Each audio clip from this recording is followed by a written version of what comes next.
Halo, kembali lagi bersama gue, Anbia di Anbia Channel. Di video kali ini, gue punya segmen baru bernama Historia.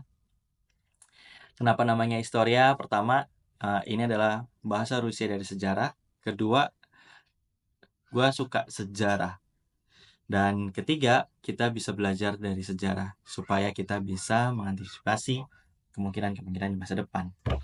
Dan di video pertama kali ini, di episode pertama, dalam konteks sejarah, gue akan membahas hal-hal yang sudah tidak dikenali oleh Gen Z dan juga Alpha mungkin, yaitu perangko. Kalau milenial seperti gue, milenial awal dan milenial akhir mungkin masih tahu tentang perangko. Karena kita masih menggunakannya saat itu untuk mengirim pesan. Nah, buat teman-teman yang nonton video ini kelahiran 2001 ke atas atau 2005, mungkin sudah jarang karena saat itu ketika kalian dewasa sudah menggunakan BBM atau message juga sudah masuk sih, tapi mungkin udah kepada BBM ya. BBM, terus WhatsApp dan sebagainya. Nah, gua akan kasih lihat perangko itu sebetulnya bentuknya seperti apa. Perangko itu seperti ini. Nah, perangko ini adalah alat bayar.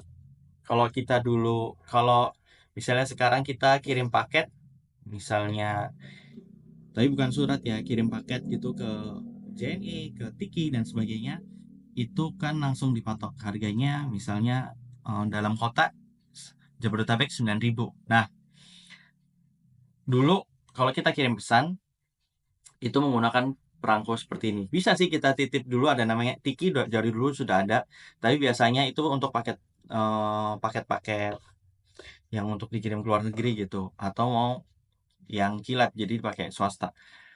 Nah, ini yang sebagai perusahaan negara.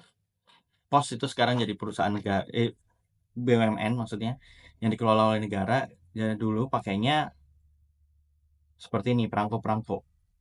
Nah, perangko-perangko ini dulu ditempel di atas amplopnya. Misalnya mau mengirim surat dari Jakarta ke Surabaya. Misalnya harganya 5.000. Satu perangko ini ada tulisannya adalah Rp900. Oke, berarti kita harus ada 6 perangko yang kita tempel di sana. Jadi berkasnya atau dokumennya kita tempel perangko sebanyak 6 lembar. Nanti kita masukkan ke loket atau ke box gitu, post box gitu, ke kotak pos. Nah, ke kotak pos gitu, kita masukin ke situ, nanti diambil sama petugas Pos Indonesia, nanti dikirim ke, atau kita kirim ke kantor pos, nanti dikirim ke alamat sesuai dengan tujuannya, seperti itu. Nah, selain itu, perangko ini adalah sebagai pencatat hal-hal yang terjadi di dunia, karena biasanya mereka mengeluarkan edisi-edisi spesial seperti ini, edisi kemerdekaan Indonesia. Mungkin di tahun ini juga ada juga gue punya seperti ini. Ini adalah edisi 100 tahun Bung Karno, ulang tahun kelahiran Bung Karno, seperti ini. Ini diterbitkan oleh Pos Indonesia. Dan di sini ada emasnya, terus ada ceritanya. Ada ceritanya seperti ini, dan ada perangkonya seperti ini. Ini ada 500, 900, 800, 1000, 900, berulang lagi ada 800, 900 gitu. Seperti itu. Dan ini juga ada orang-orang yang mengumpulkan perangko seperti ini, disebut namanya filateli, yaitu orang-orang yang mengoleksi dan menyimpan perangko. Kenapa mereka menyimpan perangko? Nanti gue akan sebutkan di akhir. Jadi jangan di skip dan ikutin terus. Dan kalau misalnya kalian suka segmen ini, jangan lupa subscribe, like, dan juga komen. Gue tungguin. Dan Kita mulai dari sejarah perangko dunia.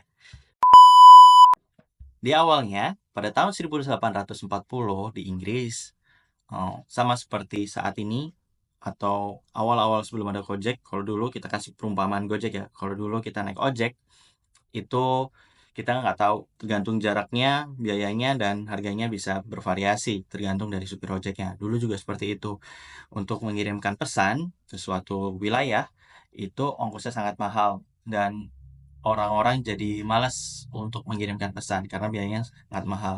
Hingga ada seorang pegawai negeri Inggris saat itu, seorang bangsawan bernama Sir Rowland Hill yang mempunyai ide atau aha moment memberikan usulan untuk memberikan sistem ongkos tetap dengan menggunakan setiap surat itu ditempelin perangko-perangko itu. Nah, dengan nilai tertentu. Seperti yang tadi gua bilang di awal, yaitu dengan misalnya Jakarta-Surabaya 5.000 berarti ada perangko yang harus ditempel di situ. Sehingga harganya tidak rancu atau tidak bervariasi tergantung kurirnya. Nah, pada tanggal 6 Mei 1840, perangko pertama kali di dunia itu diluncurkan bernama Penny Black yang bergambarkan kepala Ratu Victoria dan berwarna hitam. Nah, The Penny Black ini akhirnya sangat populer di berbagai negara dan diturut di seluruh penjuru dunia. Seperti itu. Dan akhirnya orang-orang menjadi hobi karena perangko-perangko itu biasanya bergambarkan kalau misalnya bentuknya kerajaan akan ada foto-foto